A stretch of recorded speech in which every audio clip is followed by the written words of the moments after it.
सबसे इंपॉर्टेंट विशेषता क्या, यानी कि यह एनएच पूर्व से पश्चिम गलियारे में शामिल है। यह एनएच जो है साथियों, यह एनएच जो प्यारे विद्यार्थियों संपूर्ण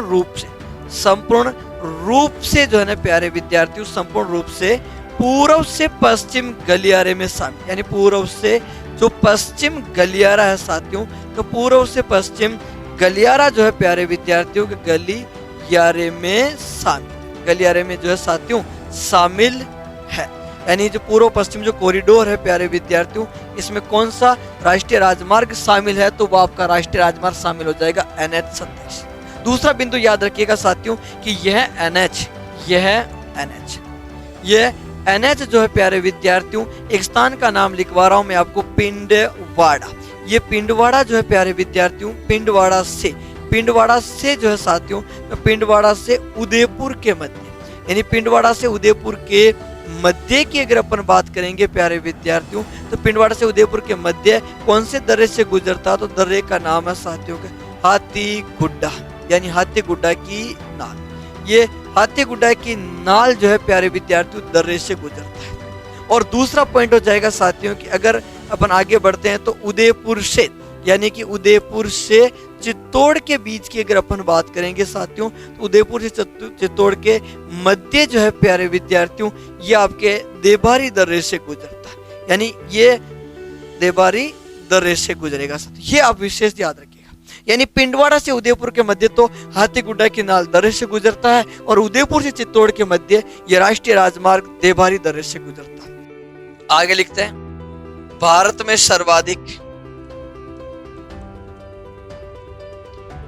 सर्वाधिक बॉक्साइट का उत्पादन जो साथियों, कौन सा राज्य हो जाएगा, ओडिशा। और उसके बाद में कौन सा हो जाएगा, तो ये हो जाएगा साथियों गुजरात। अब ओडिशा में अपन को एक लिखना, बॉक्साइट उत्पादन में एकाधिकार, यानी कि बॉक्साइट जो है प्यारे विद्यार्थियों, बॉक्साइट उत्पादन में एकाधिकार, यानी कि भारत में सबसे अधिक जो है बॉक्साइट का उत्पादन ओडिशा में, और ओडिशा में इतना अधिक है प्यारे विद्यार्थियों की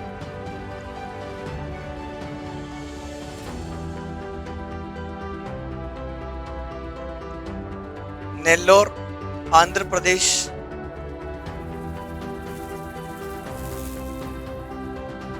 कोडरमा झारखंड, और दांता बुनाश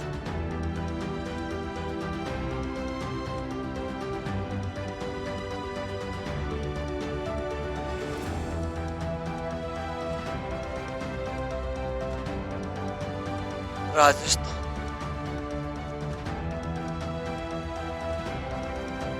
अब्रक के लिए प्रसिद्ध है, अब्रक के लिए प्रसिद्ध है। ठीक है, बौद्ध में जो त्रिवेणी है, ये बिगोद त्रिवेणी की अगर अपन बात करें साथियों, तो ये कौन से जिले से संबंधित है, तो बिगोद त्रिवेणी वर्तमान में ये आपके भीलवाड़ा जिले से संबंधित है, यानी बिगोद त्रिवेणी ये आपके भीलवाड़ा जिले से संबंधित है। यहाँ पर कौन कौन सी नदी मिलती है, तो यहाँ पर मिलेगी प्यारे बच्चों, एक तो आपके बनास नदी के साथ ही साथ यहाँ पर बेड़च नदी, और बेड़च नदी के अलावा एक नदी मिलेगी प्यारे बच्चों यहाँ पर मेनाल नदी, जिसे अपन मेनाली नदी भी कहते हैं। बनास, बेड़च और मेनाल नदी जो है ये आपके बिगोद त्रिवेणी का हिस्सा हो गया। बिगोद त्रिवेणी नंबर 1 पे लिख रहा हूँ, यहाँ पर कौन सा त्रिवेणी प्यारे विद्यार्थियों, इस त्रिवेणी का नाम हो जाएगा बिगोद त्रिवेणी। कौन सा त्रिवेणी हो जाएगा, बिगोद त्रिवेणी हो जाएगा। और बिगोद त्रिवेणी जो है ये राजस्थान के कौन से जिले में प्यारे विद्यार्थियों, तो ये हो जाएगा आपका भीलवाड़ा। बिगोद त्रिवेणी भीलवाड़ा जिले में स्थित है। यहाँ पर कौन कौन सी नदियां मिल रही, तो प्यारे विद्यार्थियों यहाँ पे नदी मिली एक तो बनास, ठीक है, बनास के साथ साथ में कौन सी मिली, तो बनास के साथ मिली प्यारे विद्यार्थियों को बेड़च, और बेड़च के बाद में कौन सी मिली, तो फिर ये मिली प्यारे विद्यार्थियों का मेनाल। बनास, बेड़च और मेनाल, बीबी मेनाली याद रख। मेनाल को मेनाली भी कह सकते हो साथियों, मेनाल कहो या मेनाली नदी कहो साथियों। ठीक है। इन नदियों के उद्गम अंत की भी अपन चर्चा करेंगे, लेकिन फिलहाल अपन त्रिवेणी संगम की बात कर रहे हैं, इसलिए इनके नाम नहीं बता रहे। बट आज गुजरात की हिस्सेदारी की बात करें, इसमें गुजरात की हिस्सेदारी, यानी यहाँ पर अपन बात करते हैं साथियों हिस्सेदारी। अगर हिस्सेदारी की बात की जाए, इसमें हिस्सेदार में गुजरात राज्य जो है वो गुजरात राज्य की हिस्सेदारी आ जाएगी 55%, 55% की गुजरात की। और राजस्थान की हिस्सेदारी की अगर अपन बात करें तो राजस्थान की हिस्सेदारी आ जाएगी 45%। माई परियोजना ये गुजरात राजस्थान की संयुक्त परियोजना, इस परियोजना में हिस्सेदार राज्य यानी गुजरात की कितनी हिस्सेदारी है 55 और राजस्थान की कितनी हिस्सेदारी 45%। मैग्नीज की खान, राजस्थान में सबसे बड़ी मैग्नीज की खान पूछी जाए, राजस्थान में सबसे बड़ी मैग्नीज की खान कौन सी प्यारे विद्यार्थियों, तो विशेष याद रखना खान का नाम है साथियों लीलवाना। ये लीलवाना जो खान सेक्टर है प्यारे विद्यार्थियों, ये राजस्थान के कौन से जिले से संबंधित है, तो बांसवाड़ा जिले से संबंधित। लीलवाना खान का संबंध बांसवाड़ा जिले से। साथियों प्रश्न 2 से 3 बार एग्जाम में आ चुका। वहाँ रामगढ़ विषधारी अभ्यारण्य बूंदी का था, जिसे अपन सांपों की शरण स्थली या आश्रय स्थली के नाम से संबोधित किया था। तो ये शेरगढ़ अभ्यारण्य उसी से रिलेटेड है। इस शेरगढ़ अभ्यारण्य को क्या कहते हैं साथियों, इसे कहते हैं साथियों के सांपों की, यानी कि सांपों की जन्म भूमि। यह अभ्यारण्य सांपों की जन्म भूमि कहलाता साथियों, या फिर इसे कह सकते हैं प्यारे विद्यार्थियों के सांपों की प्रजनन का, सांपों की जन्म भूमि या सांपों की प्रजनन स्थली जो है वो प्रजनन स्थली आपका कौन सा वन्य जीव अभ्यारण्य है, तो वो आपका शेरगढ़ वन्य जीव अभ्यारण्य। इसे सांपों की जन्म भूमि या सांपों की प्रजनन स्थली कहते हैं। स्लाइड बेक करनी, बेक लो सर, ये लीजिए बेटा, ये बेक कर देते, लो देख लो, लिख लो ना, वापस पढ़ा देंगे, घबराए नहीं, लिख लो, आराम से लिख लो, कोई दिक्कत नहीं है।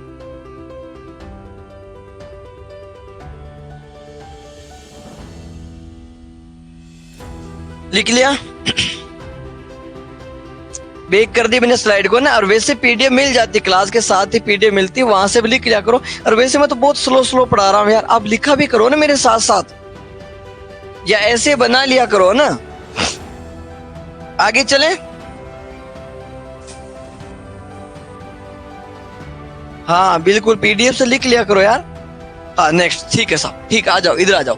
देखो अपन क्या पढ़ रहे हैं, शेरगढ़ वन्य जीव अभ्यारण्य कहाँ पर स्थित है, 12 में से क्या करें, इसे सांपों की जन्म भूमि या सांपों की प्रजनन स्थली कहते हैं, यानी कि यह अभ्यारण्य सांपों की जन्म भूमि या प्रजनन स्थली कहलाता है।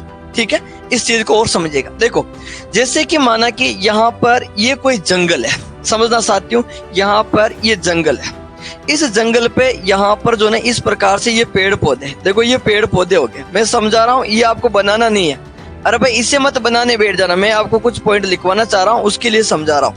ये आपके पेड़ पौधे हो गए साथियों, ये क्या हो गया साथियों कि ये एक प्रकार का जंगल हो गया।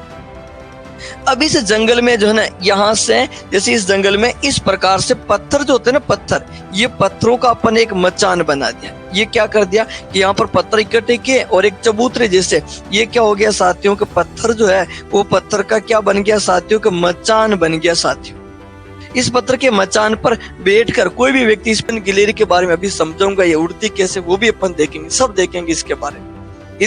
तो यहाँ तक अगर आपने नोट कर लिया तो मैं आगे समझो, आप वापस बता देता हूँ। सीता माता अभ्यारण्य कहाँ पर है, प्रतापगढ़। इसे क्या कहता है, तो इसे चीतल की मातृभूमि और उड़न गिलहरियों की संसार स्थली कहते हैं।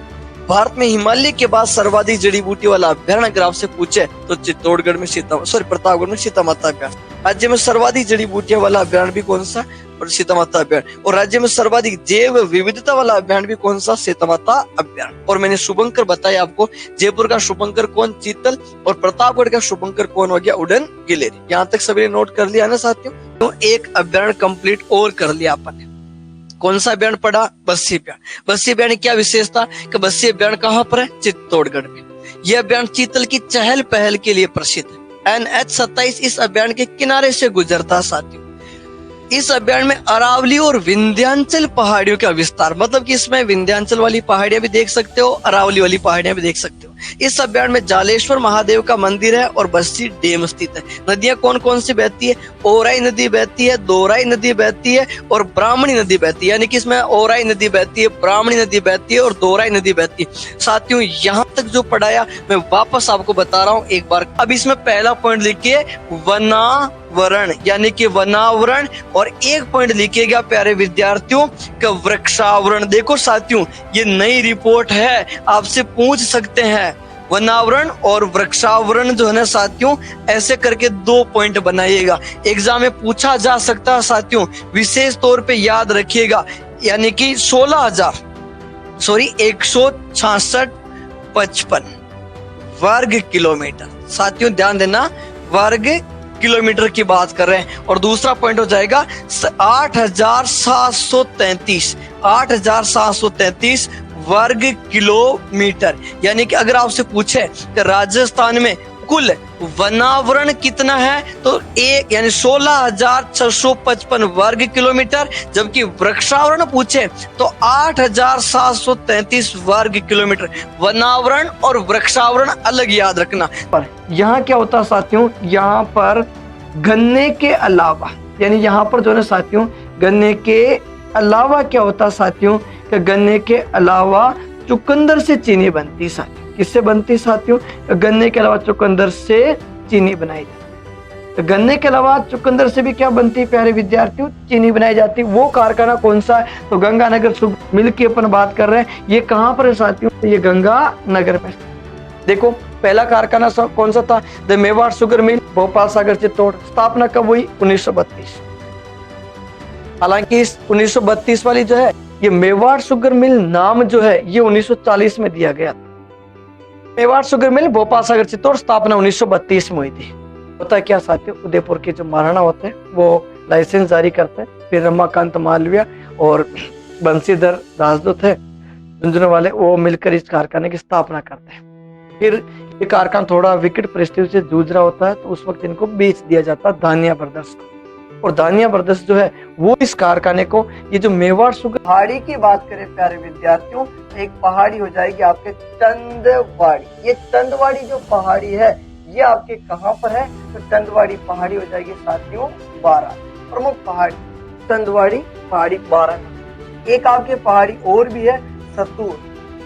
सतूर पहाड़ी जो है ये आपके कौन से जिले में है? तो सतूर हो जाएगी बूंदी। चंदवाड़ी की ऊंचाई तो 517 मीटर है और इसकी ऊंचाई 353 मीटर, यानी 517 मीटर और 353 मीटर जो है ये इन पहाड़ियों की क्या हो जाएगी? तो साथियों ऊंचाई हो जाएगी।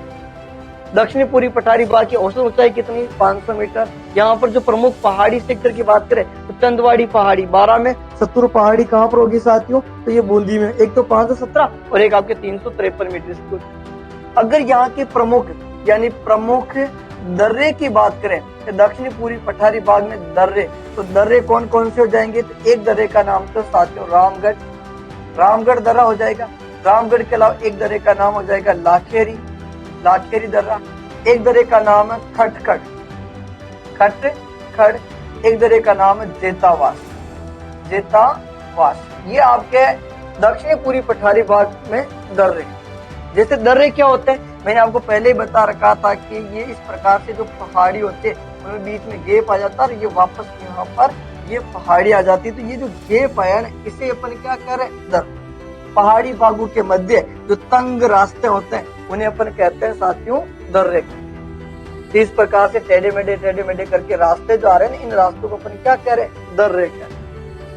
दक्षिणी पूर्वी पठारी बाग की औसत ऊंचाई 500। दक्षिणी पूर्वी पठारी बाग में तो प्रमुख पहाड़ी चंदवाड़ी पहाड़ी कहाँ पर? ये आपके 12 जिले में 517 मीटर ऊंचाई है। सतुर पहाड़ी ये बूंदी में 353 मीटर इसकी ऊंचाई। यहाँ पे प्रमुख दर्रे कौन से? तो रामगढ़, लाखेरी, खड़खड़ और जेतावास प्रमुख दर्रे। काली सिंध, उद्गम बागली गांव देवास मध्य प्रदेश, अंत नौनेरा कोटा में। राज्य में कौन कौन से राज्यों में बहती है? तो मध्य प्रदेश, राजस्थान में। राज्य में जो जिले हैं झालावाड़, कोटा है।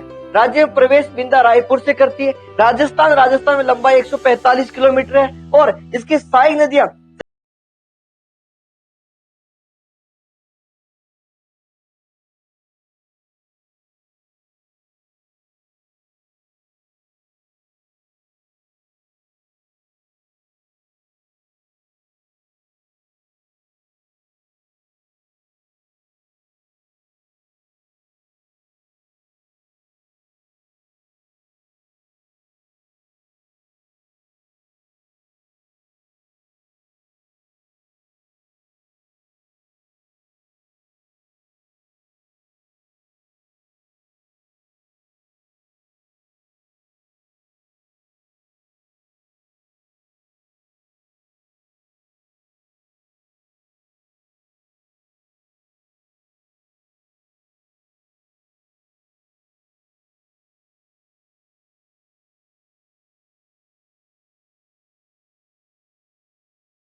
से हैं प्यारे विद्यार्थियों, तो वो आपके कोरोमंडल तट से संबंधित है। यानी कि इस तट पर स्थित बंदरगाह, ध्यान देना साथियों, इस तट पर स्थित बंदरगाह की अगर अपन बात करें साथियों, स्थित बंदरगाह, इस तट पर स्थित बंदरगाह के बारे में अगर पूछे साथियों तो वो कौन कौन से, तो नंबर 1 पे लिख रहा हूं प्यारे विद्यार्थियों का एन्नोर बंदरगाह, नंबर 2 पे लिख रहा हूं प्यारे विद्यार्थियों के चेन्नई बंदरगाह। कौन सा बंदरगाह साथियों? चेन्नई बंदरगाह। और नंबर 3 पे लिख रहा हूं प्यारे विद्यार्थियों के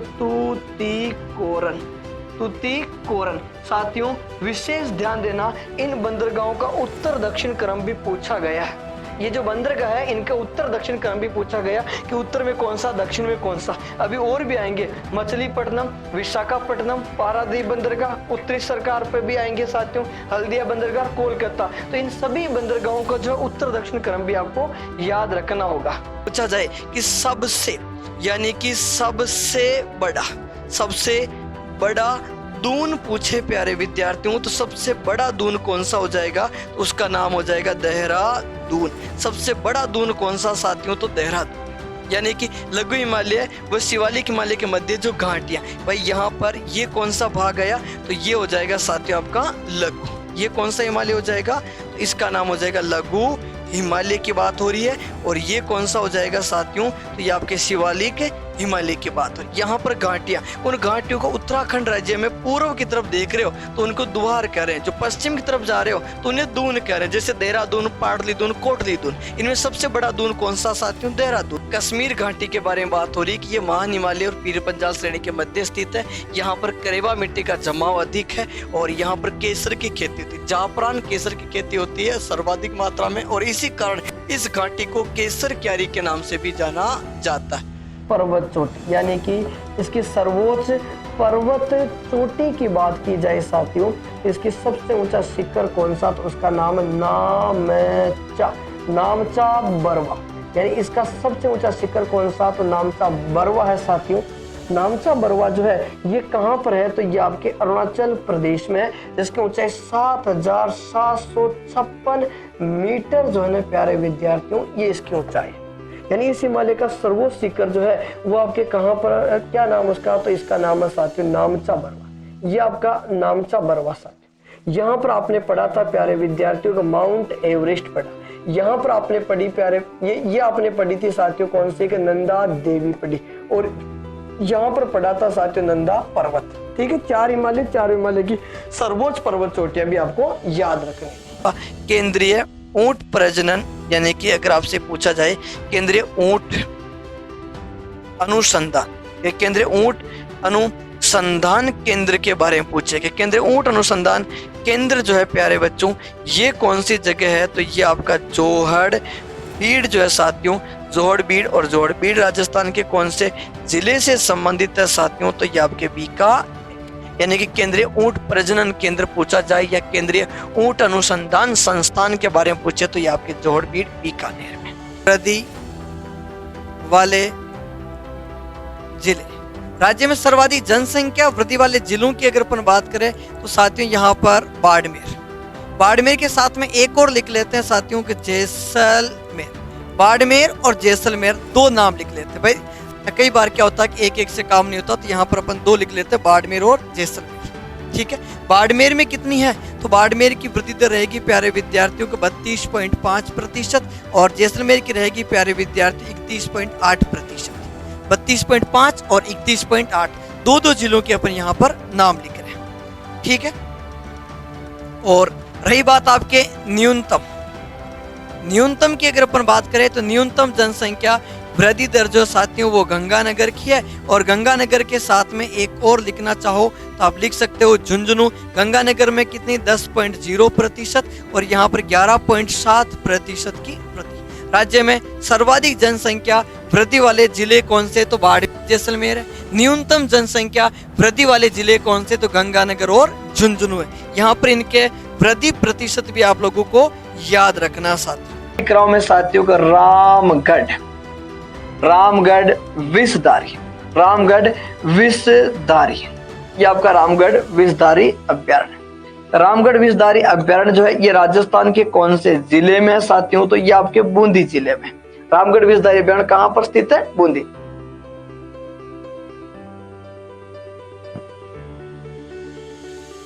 विजय, वेरी गुड वेरी गुड, दोनों सही है बेटा, दोनों ही सही है। राजस्थान का राज्य पशु चिंकारा भी है, राजस्थान का राज्य पशु ऊंट भी है। एक को वन्य जीव श्रेणी में शामिल कर रखा है, एक को पशुधन श्रेणी में शामिल कर रखा। अब आपसे ये पूछे कि पशुधन श्रेणी में राजस्थान का राज्य पशु किसे घोषित किया गया? तो ऊंट को। वन्य जीव श्रेणी में कौन सा? तो चिंकारा। राजस्थान का राज्य पशु कौन है? तो चिंकारा व ऊंट, दोनों ही सही है बेटा।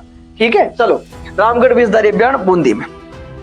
साथियों आगे चलते हैं, यहां पर एक अभ्यारण्य है साथियों ये, और ये अभ्यारण्य कौन सा? तो इस अभ्यारण्य का नाम है रणथंभौर। ये आपका कौन सा अभ्यारण्य हो जाएगा? रणथंभौर। और रणथंभौर कौन से जिले में है? तो ये आपका सवाई माधोपुर में, समझिएगा।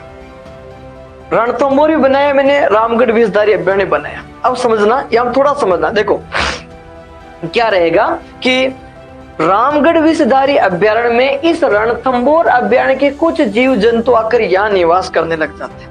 कुछ बाघ बाघिन है, कुछ जानवर जो है रणथंभौर से गाड़ी रवाना करते हैं और रामगढ़ विषधारी अभ्यारण्य में आ जाते हैं।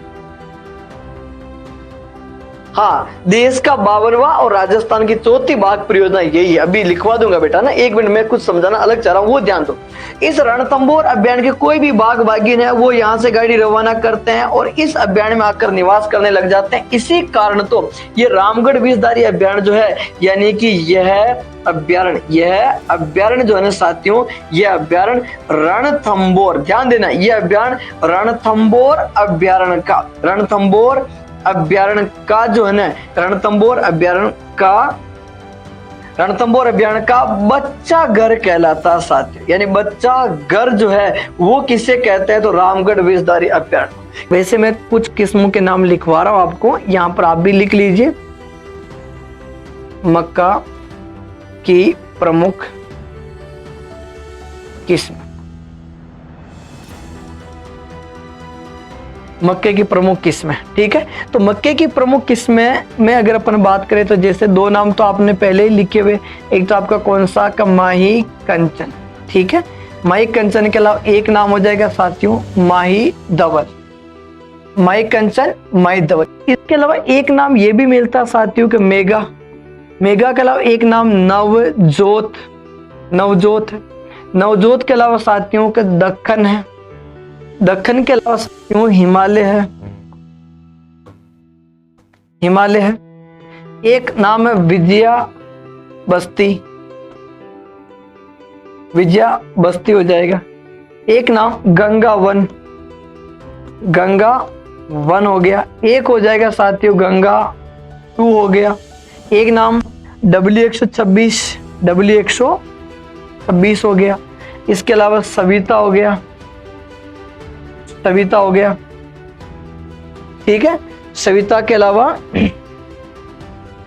शंकर, ये शंकर तो जो भी विकसित की गई किस्में होती है ना उनके बाद प्रमुख किस्में देख लेते हैं कि बाजरे किस्में क्या क्या है। तो एक तो बाजरा साथियों के जरी बाजरा, ठीक है। एक आपके बाजरा हो जाएगा शंकर बाजरा, जरी बाजरा हो गया। जरी बाजरा के अलावा शंकर बाजरा हो गया। अच्छा, YouTube वाली क्लास नाइट में रखे, ऐप में भी क्लास चलती मॉर्निंग में। हाँ बेटा देखो करेंगे व्यवस्था, फिलहाल तो नाइट में नहीं चल पाएगी। बाबापुरी और मोती 2 किस पर लिखो फिलहाल, बाबापुरी एक है मोती वाली जो क्लास है ना वो मॉर्निंग में सुबह 10 बजे सही बढ़िया सेट हो रही, वो अच्छी है। और सभी क्लास ज्वाइन किया करो उससे, क्योंकि उसमें संपूर्ण राजस्थान जीके के बारे में प्रश्न होंगे, ठीक है।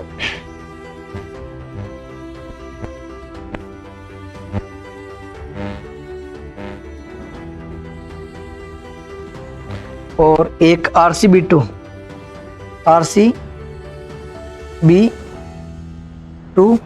और एक है RCB 911।